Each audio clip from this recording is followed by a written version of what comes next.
We'd like to sincerely apologize for the technical issues here for the coverage of the Advanced Mazda Cup for Round 2 here at Imola as we rejoin the action here in progress with 20 minutes to go after what has been a somewhat eventful start to tonight's race. Already, Robert Hartley has been setting the pace up at the front, leading every single lap so far, with no one being able to touch him with the toe. DJ Alessandrini has been able to move to second with Travis Wallace in the top three, but some struggles already for a couple different drivers, such as Georgie Fike, who had to start tonight's race on an island, already dead last on the racetrack right now. While drivers are currently in recovery drives, including Sonny Kenshin and Gene Fittis, currently in the 5th and 6th spots. I'm Justin Prince. Alongside me is Nicholas Schmig. Smig, pardon me, for tonight's coverage here. As you look at the top three up on your screen right now, Nick, right now, these drivers are currently just trying to get themselves into a tempo at this point from what we're seeing right now, and Hartley's just been able to set it fairly easily so far on the track tonight. Absolutely. Robert Hartley with a great start here. Alessandrini, though, maybe an even better start. It went from 5th up to 2nd and slowly reeling in Hartley now. He's being able to get a little bit of that draft off the back of the #1 car of Robert Hartley. And as we see them down here into some pretty deep braking zones, would not be surprised if we see Alessandrini use that draft and pull up alongside of him in the next couple of turns or even laps. As we saw Hartley there just stick his tires just barely off into the gravel. Yes, indeed. Right now, Alessandrini trying to fall into the toe right now of Hartley, but way on far back, showing the importance of the sections here. Looking, though, at P3, you can see Wallace falling all the way back to Sonny Kenshin, who's been able to work his way up onto a podium spot after starting all the way back in 7th after having a very rough qualifying time. He's now trying to get himself up to the lead group. With the pace, he's running a 2:04.1 last time by, the fastest so far in this race. Travis Wallace not letting off one bit through those couple of turns there in Tamburella, and now he is really trying to use that draft, like I said earlier, and reel in Kenshin in front of him. He does not want him to get away. He wants to work together, possibly get that spot back as they go uphill now. Yes, right now you can see Kenshin starting to pull away, and this gets to the importance of being able to take the corners well here. It's not as simple as staying in the draft in most cases. If you can't handle these corners well, you're not going to be able to keep up to get enough toe to make a pass, and Kenshin is showing that right now as you look on board with Gene Fittis, who's in the 5th spot right now and looking to jump on next.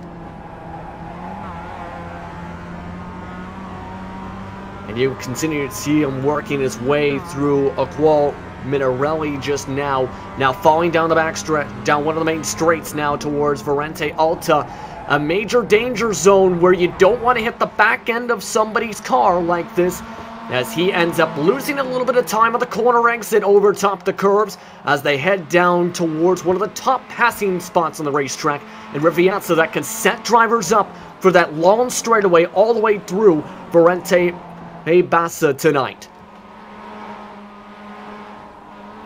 Still falling in the tire tracks, Fittis. The question is, can he get the run this time? As they go off towards the exit of turn 15, now towards 16, off towards the start and finish line. The top two, the toe has been broken away by Hartley, but the battle still forms up to try and get into the podium spots as Fittis cannot get enough of a toe quite yet. Just 2 miles per hour quicker than Wallace. In fact, Wallace, still getting that toe from Kenshin, is going to be difficult to try and reach, especially in this kind of a situation, as Wallace nearly slides his way through turns 2 and 3 through Verente Tamburello. Yeah, really slick part of the track there. It's hard to get any traction down. It's a very fast part, but also a very flat part, and you're going to see a lot of guys slide through there and hit the curbs pretty aggressively.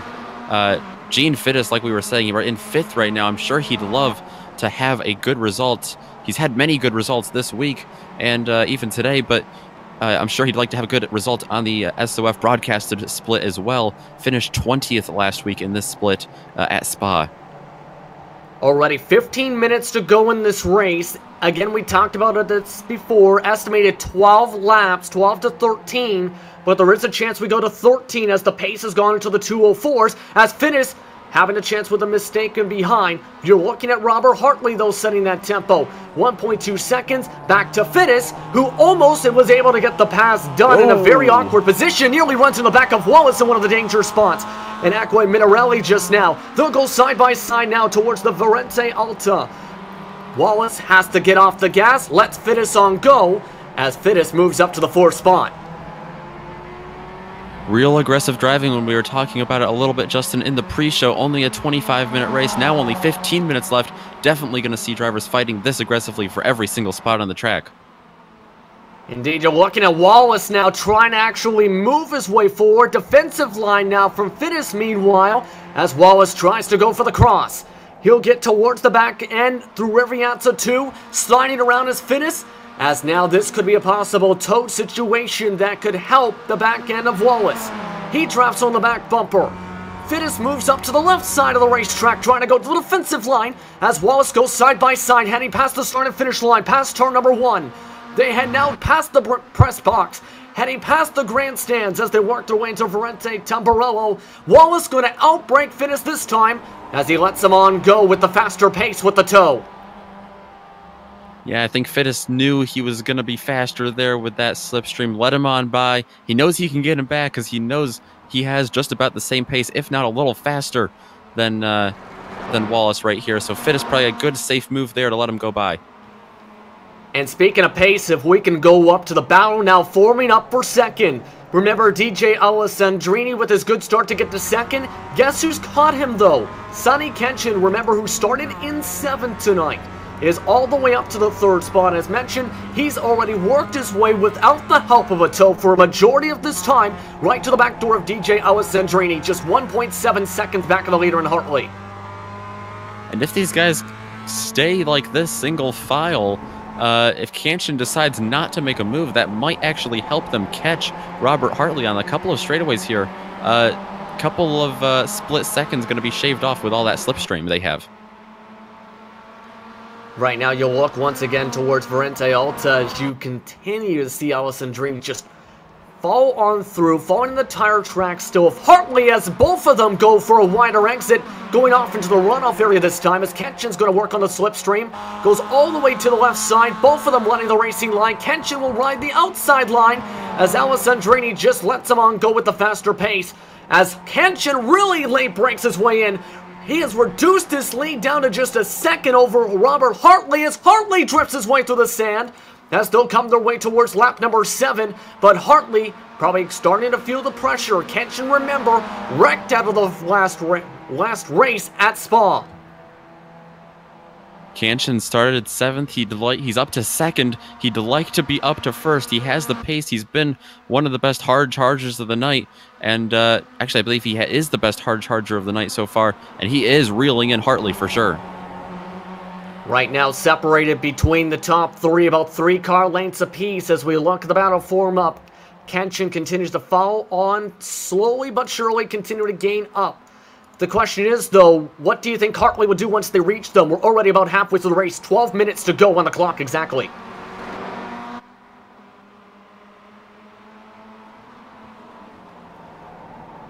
Nick? Yeah, we've seen a couple of drivers let people go by. I'm not so sure that with this much time left in the race, only 11 minutes, but I mean, that is only about halfway through this race. If Hartley would like to let him go by, it depends on how confident Hartley is about getting back at it, as it looks like Kenshin, he's going to be able to catch up this lap, especially with these last few straightaway sections. And it'd be interesting to see, and we've seen Hartley go really wide in the last couple of turns here. See if Kenshin can move into a different groove and close that gap. A 2:03.988 last time by, as you can see on the bottom side of your screen for Kenshin. So he has been a cruising. That is the fastest by far the entire race. Everyone else has fallen to the 2:05s, as he is right now in the prime spot to try and make a pass. They'll work their way now down Rivianza towards Rivianza, falling in the draft once again of Hartley. Hartley moving to the right side of the racetrack. Kenshin just waiting on behind as they work to the perfect spot to try and make the move. Off the curbs they go. Out of the corner as well, as they still shape their way up. Hartley continues to clip the sand on the corner exit. as Kenshin just can't quite get the run. Battle starting to form up behind though. Wallace Fittis still battling now with Waters joining the fun.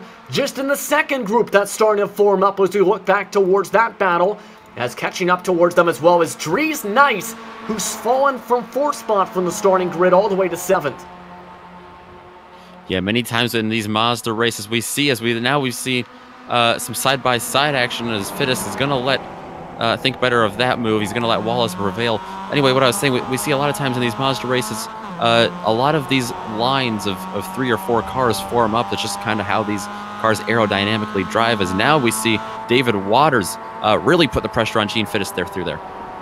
Separated by just a half a car length this time as they work their way through Varente Villeneuve.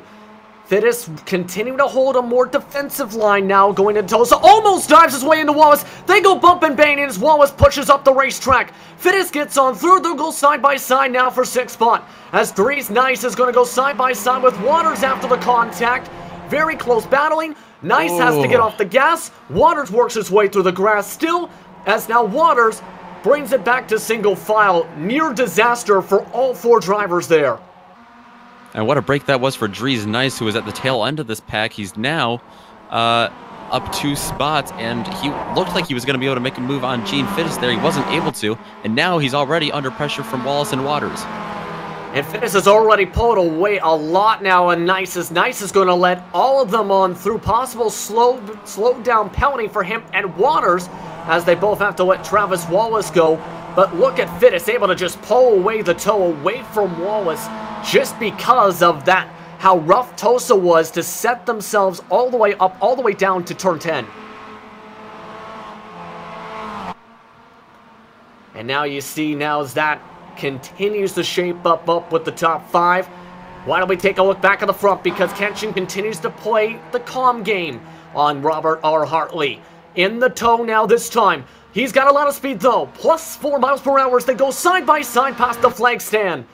He'll work his way on the preferred line, makes the pass on Hartley, and Sonny Kenshin continues to set the blistering pace of the race. He takes the race lead on lap number 9. Yeah, Robert Hartley stuck his just stuck the toe a little bit out into the gravel once again, like we've seen him do for almost all of these laps here in the last turn there, and that really allowed Sonny Kenshin to close in, get a much better run through the front stretch there, and make the pass work. And now they do have DJ Alessandrini closing in even more. Alessandrini actually goes late braking that time, working his way through Tosa, but loses the time he gained with the late brake on the exit, trying to get himself back to 2nd gear. He's behind right now by 3 car lengths, the back of Hartley. Hartley, though, still in the tow. Both of these drivers, very competitive racers. Both the top 2 drivers in IR in the split. 9,500 plus for Hartley, 8,400 for Sonny Kenshin, the 2 top drivers in the MX-5s in all of iRacing.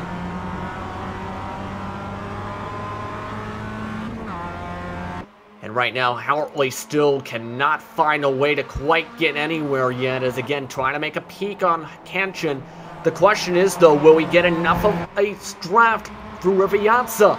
That might hurt him as Kenshin pulls his way forward again. Hartley, again, drifting his way through some of these corners, looking a little bit more looser, maybe, than how Kenshin has the car set up for the corner exit.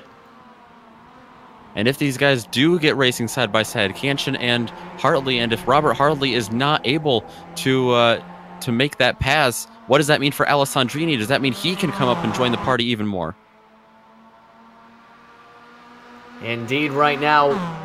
Meanwhile, back behind them, it looks like things are shaping up more so, because it looks like Nice just got 2 passes done, a double overtake just undone. He's leading currently the tow, pardon me, the battle for the lead. Back forward as Hartley has traded it back with Kenshin, pardon me, as Kenshin again loses the draft as they go back and forth. Hartley retakes the race lead, going down the Varente Bassa, going all the way to Varente Tamburello now. As you look at on your screen, Hartley again getting the faster speed.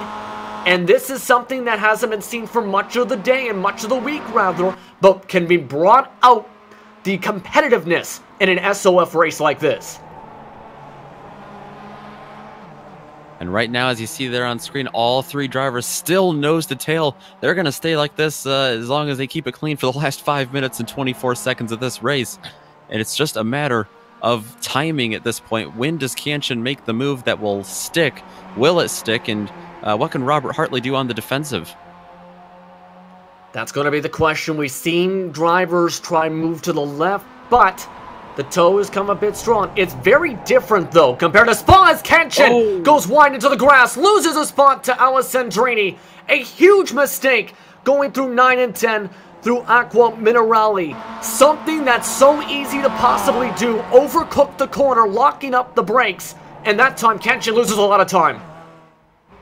And if he had just kept on the gas there, it would have definitely been a slowdown penalty because the track just curves back to the left a little bit. It's one of the easiest places on the whole track to get a slowdown penalty. So very wise decision of Kanchan to just let off the gas, let Alessandrini by, because that could have been a lot worse for him.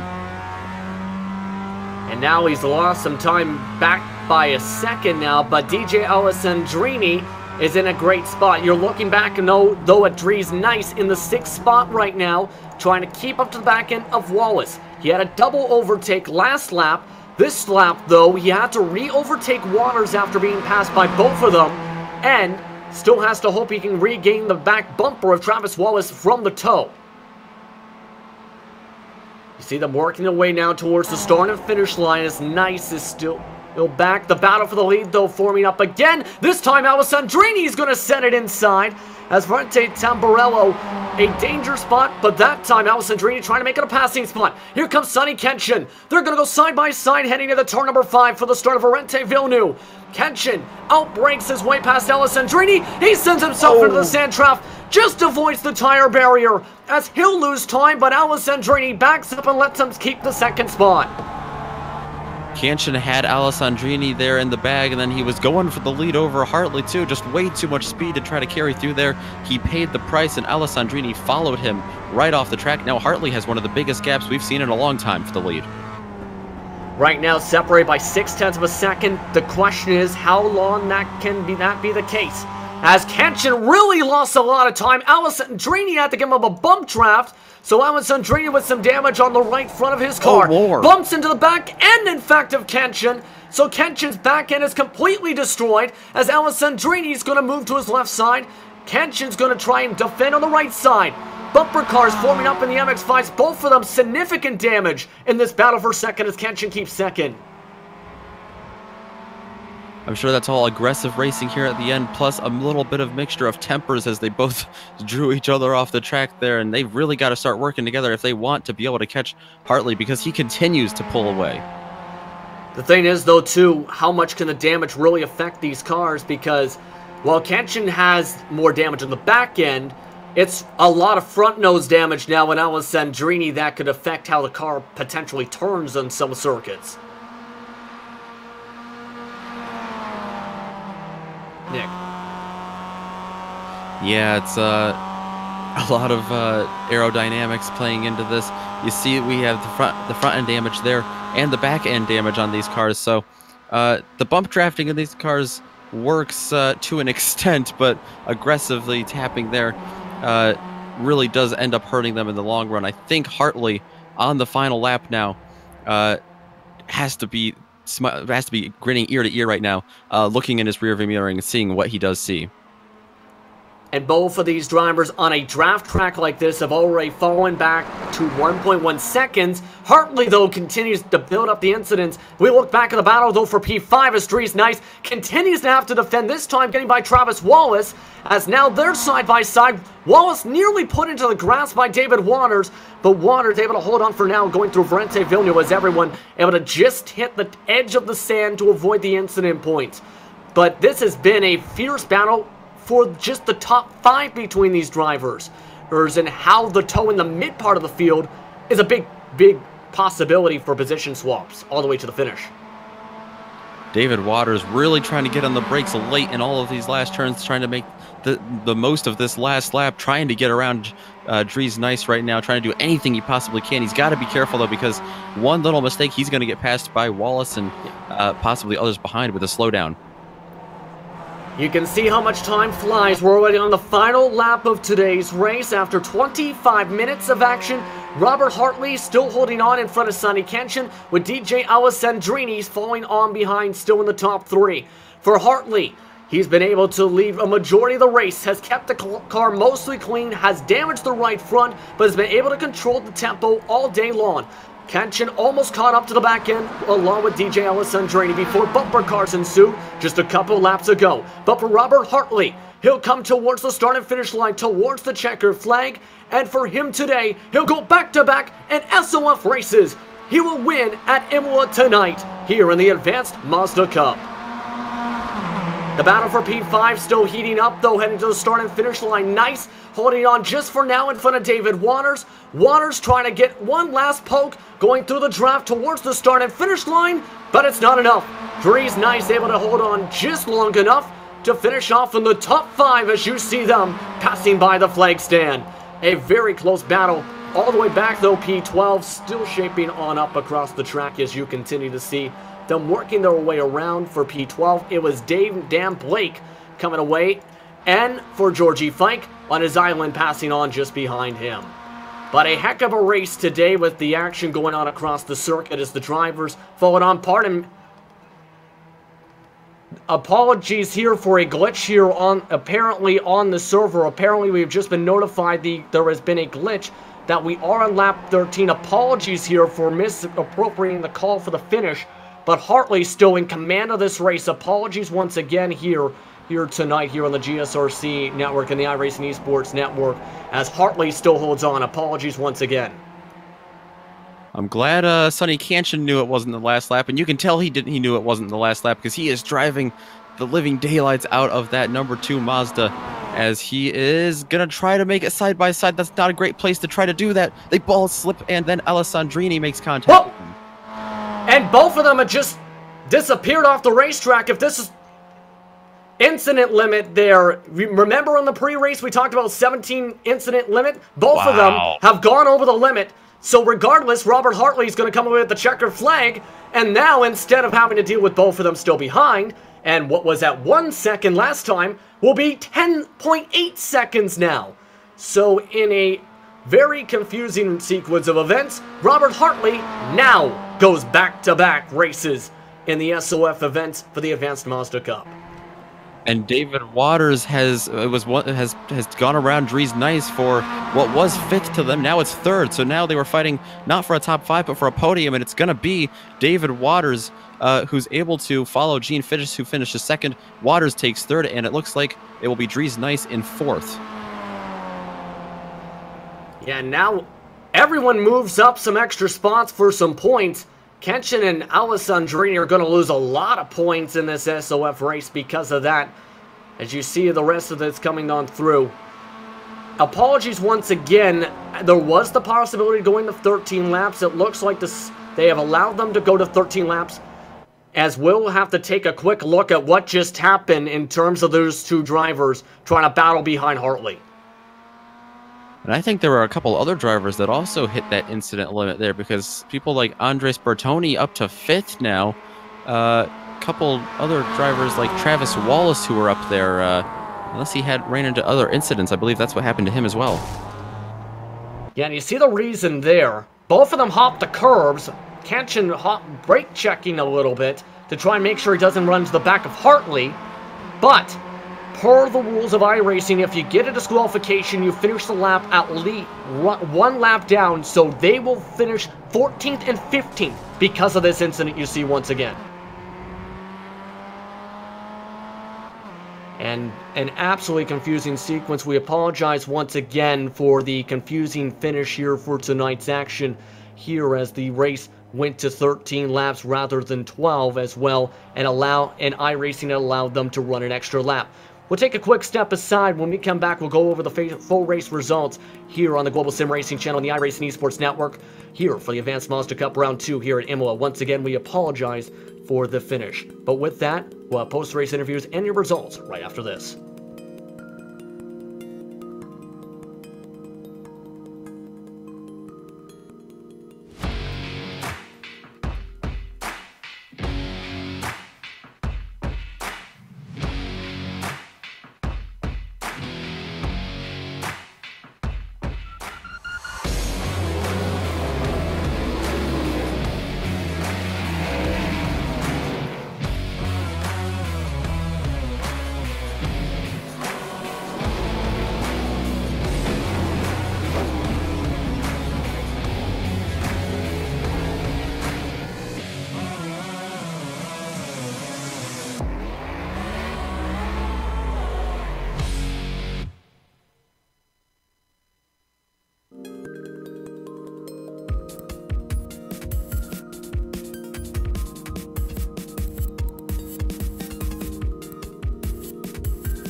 Welcome back, everyone, to the Global Sim Racing channel and the iRacing Esports Network for more coverage of the Advanced Mazda Cup for the second round here at Imola.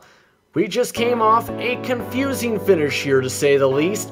Drivers were allowed an extra lap, it appears, after the timer reached the 25-minute mark, after the drivers in the lead were halfway down the stretch. Instead of flooring to the white flag, they waited until they reached the start and finish line for a 13-lap race tonight. Here is your finishing results after how things sorted out here tonight. Robert R. Hartley comes away with back-to-back strength of field race victories, as he will be in a great position for the point standings after tonight's race. Well, Gene Fittis, we talked about him. He had been battling for a lot of time for the third spot for times. He finished off second after some DNFs we will talk about in a second. David Waters finished off on the podium in third spot, with Therese Nice and Andreas Bertoni rounding out the top five. Bertoni with a heck of a drive from 12th to 5th. Ryan G. Walker had probably the quietest race of many drivers tonight, battling with Bartoli, but finished off 6th tonight, with Yasuka Shuriwala finishing off in 7th. Joey Bluth, Dan Blake, and Georgi Fike round off the top 10, with Kota Miwa along with Matthew Martel, Ashuri Maeda rounding out the drivers on the lead lap. Then we get to the storyline of the night. 3 drivers, in fact, reached the incident limit on the final lap because of the 13 laps instead of 12. Sonny Kenshin, DJ Alessandrini, and Travis Wallace all finished 1 lap down tonight, after the contact with Kenshin and Alessandrini, and Wallace, who had been battling for a top 5, went over that limit. Matthew Baker finished 7 laps down with a DNF after starting a full half a lap behind the majority of the field. But with that, why don't we talk to your race winner for tonight's action? Robert Hartley, it appears, is standing by here for tonight's action after coming away with a pretty dominant win. Robert, how are you feeling after tonight's race? I'm feeling pretty good. I think I had a good car tonight. It definitely looked like you did, setting the pace right from the get-go. Talk about the preparation to try and keep up this pace to try and secure back-to-back SOF race victories like you did tonight. Yeah, it's really tough. It's strong field here, and I just wanted to hit my marks and see if I could gap the field at the beginning, and I almost did. DJ was hanging in there, and that allowed Sonny to hang in there, and Sonny ended up reeling me in for a good battle there. I hated what happened to them guys, but good race. Yeah, it was an interesting sequence to say for sure here, but what kind of how challenging was this kind of course tonight to try and break the toe rather, while also trying to make sure you hit the technical corners as proper as you could because of how many elevation changes there are here at Imola? Yeah, I was just trying to keep my pace as fast as possible and not make any mistakes. The chicane there is probably my weakest point, so I was a little slow through there, trying not to make any mistakes, and some guys was on me coming through that chicane. Indeed. Real quickly, of course, after this race, the series shifts its way over to Okayama International Circuit. That week starts off on Christmas Day. How do you feel about that circuit? I love Okayama. I'm pretty good around there too, so looking forward to having another good performance. Is there anyone you want to thank before we let you get going? I'd like to thank y'all for putting on this broadcast, and Jordy Fike for pretty much making a lot of this happen. So thanks, Jordy. Thank you very much for the time. Congratulations on the victory tonight, Robert. Thank you. That was Robert Hartley, your back-to-back SOF race winner. As now standing by is somebody that unfortunately made some contact battling for a podium spot, trying to fight with Sonny Kenshin. DJ Alessandrini. Standing by with him is Nick. Nick? Absolutely. Justin, DJ Alessandrini, we saw quite the show up there for P1 all night with a 25-minute race, and DJ, I think you had the best seat in the whole house for it. I didn't really have anything to combat Hartley's raw pace on this track. He's just a monster. And at one point in the race, I had to let Sonny on by because Robert was just pulling away from me with me even in his draft. And then those two started mixing it up. And I thought, hey, this might be a way to win. And for some reason, I knew Sonny was going to attack him on that chicane. I just did not expect him to bounce to the inside. I thought, oh, I'm going to get a good run. I even choked up before it. And his car just kind of bounced to the inside, and one tap too many. He lost it almost going into I'm not sure what corner it was, but the tight decreasing radius where it's easy to get a cut penalty. And tapped him there too. So right there, that's 8 incidents. And I'm sorry, Sonny, for knocking us both out of the race, man. I was pretty upset with myself. Yeah, in many sports, the team with the highest score wins or the most points win. But you had 19 incident points tonight, which, like you said there, it was just simple mistakes, aggressive racing. Yeah, talk me through that last lap there. Like you said, did you think you were going to be able to make a move on Hartley for the win if you and Sonny could work your way up there? Well, so I think it was the third to last lap. I actually came over the comm and told Sonny to stop making mistakes because I kept having to choke up. And then he got it together and started cutting some good corners, good laps. And when he started battling Hartley, and like I said, I don't know how I knew, but I knew he was going to attack him in that chicane. And I thought, I'm going to get a good run out of this. And I'm prepared to go 3 wide into the last 2 corners to see what could happen. And like I said, Sonny he just took a weird bounce to the inside, and I collected him. So DQ for both of us. Obviously not the result either of us were looking for. If I would have known that that would have been a DQ, then obviously I would have just choked up and took third. But when you're in the race, you just you always think you have a chance to win. Always. Absolutely, especially when it is that close. As close as it was. Next week, we are headed to Okayama to track all too familiar for many Mazda drivers. How you feeling going into there? There's something about that track. It's the second turnaround headed to the last 2 corners that Hartley always just drives away from me. I'm not sure what I'm doing, but I learned a lot following Robert and Sonny tonight on this track. I feel like I found probably like 3 or 4 tenths just following behind them, learning as the race was going on. So hope I can do the same thing at Okayama and eventually just be able to bring it to these guys even without a draft. Absolutely. Yeah. Well, you have a week to practice, and we're looking forward to seeing what will take place next week. Thank you for your time, DJ. All right. Thanks, guys. That was DJ Alessandrini coming away 14th after the incident limit was reached on the last lap. Join us now is the driver who finished off 6th. Probably had a kind of quiet way to finish off 6th, to be quite honest. In 6th, Ryan Walker joined us in the broadcast booth. How are you feeling about coming away 6th tonight and looking to have some pretty fierce battles, in fact, all the way to the finish at times with, I believe it was Bertoni you were battling with? Yeah, quite happy with 6. Yeah, had a bad start to the race, or it wasn't bad, but it wasn't the best either.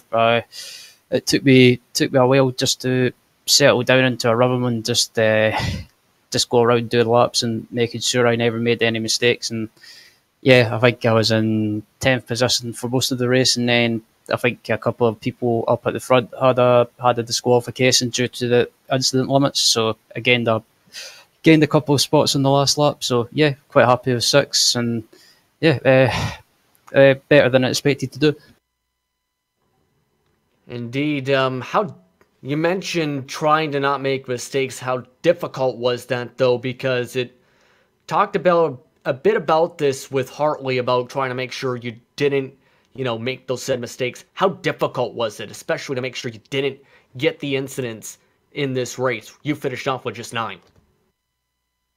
Yeah, I think I was sitting at, before that I was sitting on 3 incidents, and then got on the last lap I nudged the car by accident into the second to last corner, so it went up to 9. So, but yeah, the aim for the race was just not to make any mistakes, or not make any silly mistakes, just keep it clean and make it to the finish, and I managed to do that, and I'm quite happy with sixth place, considering I'm not that quick in the Mazda. So yeah, I'm more than happy to take that, and should be, hopefully it's a good sign for the rest of the season.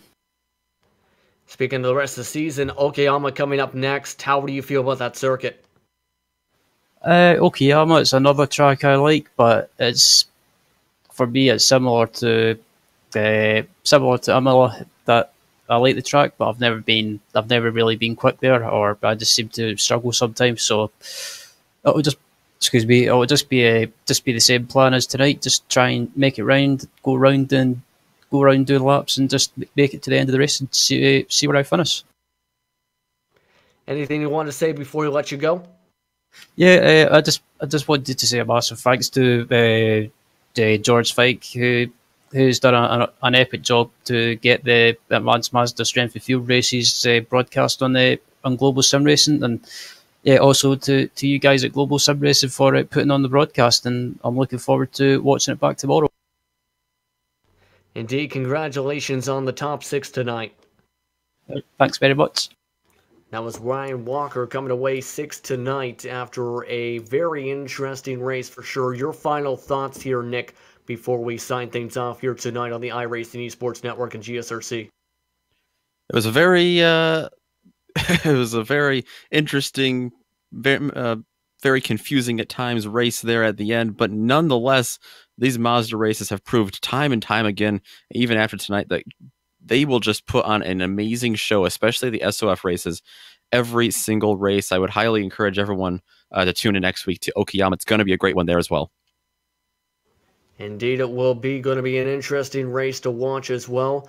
But first off, we'd like to thank our sponsors, including Rycotech, the most complete source for all sim racing hardware. We have it all from starter kits and do-it-yourself plans to professional level gear and complete motion simulators. We fabricate adapters, motion modification kits, and high-end hardware, in addition to carrying a complete line of specialty products from major brands. We also like to thank the companies that provide our software and hardware for our broadcast, as listed on your screen right about now, as you'll see here, as well as initial thanks to Eric Elcombe and Jude Lalonde, who provide our wonderful music. See the screen for how to get a hold of more of their great work.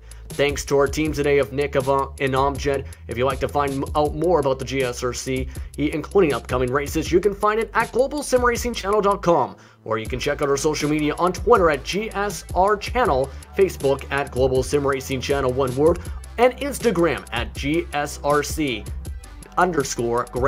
Don't forget to head over to our YouTube page, as well as hit the big red subscribe button, as well as the iRacing Esports Network's subscribe button, as well as the notification bell, so you don't miss a moment here on the Global Sim Racing Channel.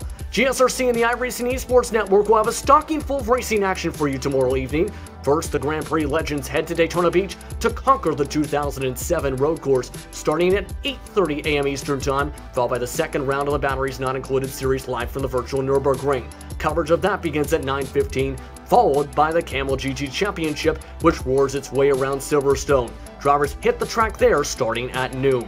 Next week, as you just see on your screen, the Advanced Mazda Cup rumbles its way over to the Okayama International Circuit. GSRC will have your coverage of the 25-minute race on the iRacing Esports Network on December the 28th.